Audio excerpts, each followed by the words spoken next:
who are wealthy, people who are famous enter into non-disclosure agreements regularly, and there's nothing illegal about it. I expect that you will learn that when Ms. Daniels threatened to go public with her false claim of a sexual encounter with President Trump back in 2008, that it was, as the people just said, very close to the election. And it was almost an attempt by Ms. Clifford Ms. Daniels to extort President Trump. Mr. Objection. Colangelo, the court, sustained. Mr. Blanche, it was sinister. And it was attempt to try to embarrass President Trump, to embarrass his family. Because as the people alluded to, at that time there were all kinds of salacious allegations going around about President Trump, and it was damaging to him and damaging to his family. And you heard and you will hear during this trial that President Trump fought back, like he always does and like he's entitled to do, to protect his family, his reputation, and his brand. And that is not a crime. You heard the people talk about this term hush money payments, and I expect you'll hear that term used during the trial. Again, entering into an agreement with another individual, you will hear this agreement was negotiated by lawyers. Mr. Objection. The court, please approach. Whereupon, the following proceedings were held at sidebar. The court, tell me what the objection is. Mr. Colangelo, Your Honor, specifically excluded presence of counsel defense. Mr. Blanche, sorry, Your Honor. There will be testimony from Mr. Cohen that he a lawyer, and there will be testimony he was working with Mr. Davidson, also a lawyer. The court, I'll direct you stay away from it. Mr. Blanche, yes, so, it is true that in their opening, the people talked about how Mr. Pecker is going to talk about his communications with the general counsel as well, which is also the same issue. The court, Mr. Pecker is not on trial here. Mr. Blanche, understand. Whereupon, the following proceedings were held in open court. The court, the objection is sustained. That last comment is stricken. Mr. Blanche, there is nothing illegal about entering into a non-disclosure agreement. Period. Now, the people talked about Michael Cohen. And there are going to be a lot of witnesses in addition to Mr. Cohen. You're going to hear myself, the other folks that are working with President Trump cross-examine, as the judge talked about, these witnesses. Some will cross-examine a lot. Some very little, if at all. But one witness who you will hear a lot about is Michael Cohen.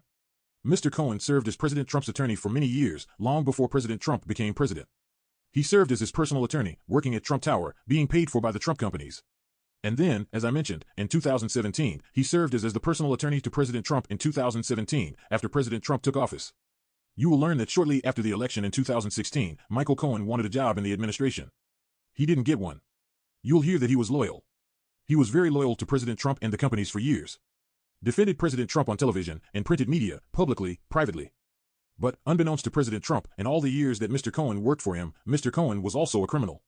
Apart from his work for President Trump and the Trump companies, he cheated on his taxes, he lied to banks, he lied about side businesses he had with taxi medallions, among other things. And as the people alluded to, in 2018, he got caught. Now, shortly after getting caught in 2018, you will learn that he made a decision. The decision that he made was to blame President Trump for virtually all of his problems. He had been eventually disbarred as an attorney. He's a convicted felon. And he also is a convicted perjurer. He is an admitted liar. For many, many years, going back before President Trump became president, even before Michael Cohen started working for the Trump Organization, you'll learn that Michael Cohen was obsessed with President Trump. He is obsessed with President Trump even to this day. Today, Michael Cohen has podcasts, 2 of them. He goes on TV, X, TikTok, other social media platforms, and he rants and he raves about President Trump. He criticizes President Trump. He has talked extensively about his desire to see President Trump go to prison. He has talked extensively about his desire to see President Trump's family go to prison. He has talked extensively about President Trump getting convicted in this case. As a matter of fact, you will learn that last night, 12 hours ago, Mr. Cohen, on a public forum, said he had a mental excitement about this trial and his testimony. He called President Trump, just last night, a despicable human being, among other things. And he said that he wanted to see President Trump in an orange jumpsuit. That was last night. But, he says similar things multiple times a week during the entire pendency of this case and even before this case was brought. You'll learn that Mr. Cohen has misrepresented key conversations where the only witness who was present for the conversation was Mr. Cohen and, allegedly, President Trump. He has a goal, an obsession with getting Trump. And you're going to hear that. I submit to you that he cannot be trusted. Separately from his obsession with President Trump and his obsession to get President Trump, on multiple occasions Mr. Cohen has testified under oath and lied. Mr. Colangelo, objection. The court sustained. Mr. Blanche, he has walked into a courtroom very near here, raised his right hand, and swore to tell the truth. And now he will tell you, I expect, that he was lying. Mr. Colangelo, objection. The court sustained. Please approach. Whereupon, the following proceedings were held at sidebar. Mr. Colangelo, there is no showing that Mr. Cohen testified falsely in any of the proceedings that Mr. Blanche is referring to. Mr. Blanche, what I just said is that he testified falsely. He will testify that when he pled guilty in front of Judge Pauley, he lied. Ms. Hoffinger, that's not what he said. Mr. Blanche, that's what he said. He did say that. The court, that's not what is standing. I don't know what you're testifying about from the podium. We'll hear it from the witness stand. Mr. Blanche, they can use it against me. That's in dispute. I read it's in the court. Dispute. I've heard it's in dispute. You're not going into that. Mr. Colangelo, just to confirm, it's disputed both in the Pauley trial and in federal court in front of Judge Furman. Mr. Blanche, it's his words. He said the question was asked, were you telling the truth when you testified before Judge Pauley? He said, no. They asked, were you lying under oath? And he said, yes. Ms. Hoffinger, he said he lied across the street. Ms. Netchleys, it is across the street. Mr. Colangelo, that's not what Mr. Blanche said. He said he lied across the street. Second, if you put the entire testimony in context and full Mr. Blanche at the court, relax. Relax. Let him speak, I need to hear what he's saying.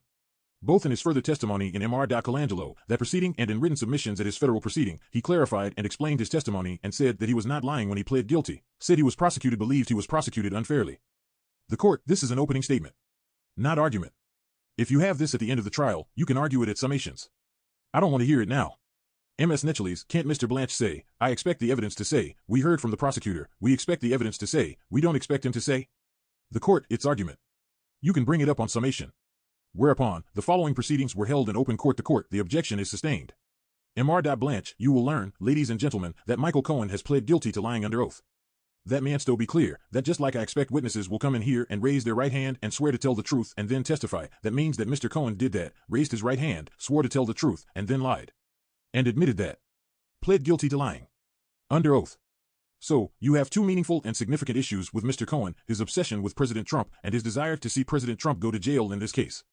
His entire financial livelihood with podcasts. He's written several books.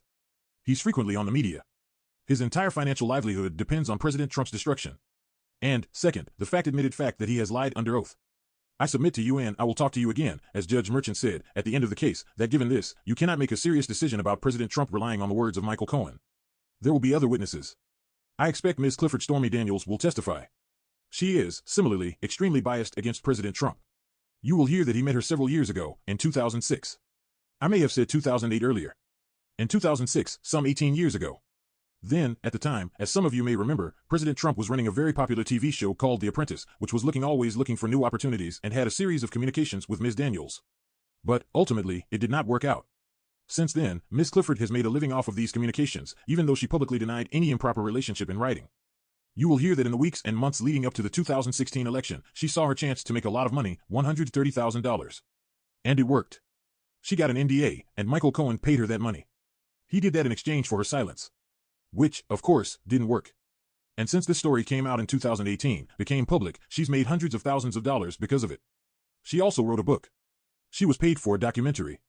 And you'll also learn that courts have sided with President Trump in legal disputes between Ms. Daniels and President Trump and that she owes him somewhere around $600,000 as a result of those cases.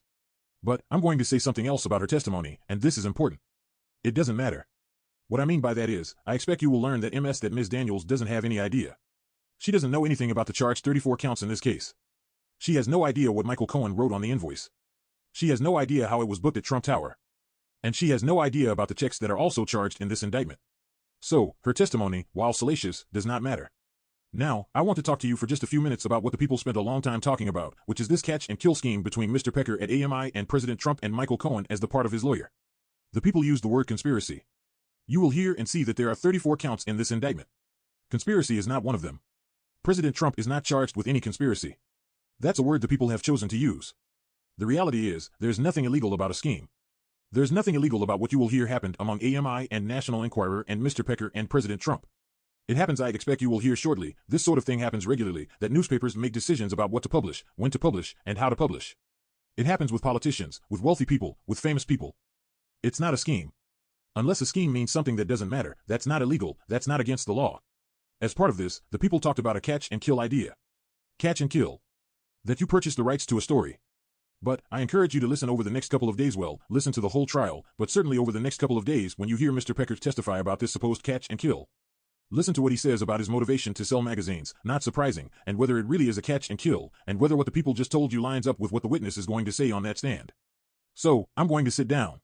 Before I do, I am going to say the same thing that the people said to you. Please listen to the evidence. Listen to the testimony. Listen to the testimony of Michael Cohen. Listen to the communications that folks had, the meetings that people had, 2015, 2016, 2017, years and years ago. And think about whether it rings true that what they're saying is accurate and lines up with the other evidence that you hear. Listen to the folks that still work at Trump Tower, some of them, about what they did when they got those various documents that make up the 34 counts. Listen about whether that has anything to do with President Trump or anything to do with AMI or a catch and kill scheme or the 2016 election. If you do that, I submit that you will reach the conclusion that it does not. And, listen, use your common sense. We're New Yorkers. That's why we're here. You told all of us, you told the court, you told that you would put aside whatever ideas you have of me, President Trump, from the past 8 years, the fact that he was president, the fact that he is running again for an election this November. And we trust you to do that. We do. We trust that you're going to decide this case based upon the evidence that you hear in this courtroom and nothing else. And if you do that, there will be a very swift not guilty verdict. Thank you. The court, thank you, Mr. Blanche. Counsel, please approach. Whereupon, the following proceedings were held at sidebar. The court know you want to take a short break. You can do that. But I need to have the jurors out of here by Mr. What time is it now? The court, 10 to 12. We can put your witness on the stand for 10 minutes, maybe 15 minutes, tops, or we can adjourn today and start tomorrow. It's up to you. Mr. What do you think?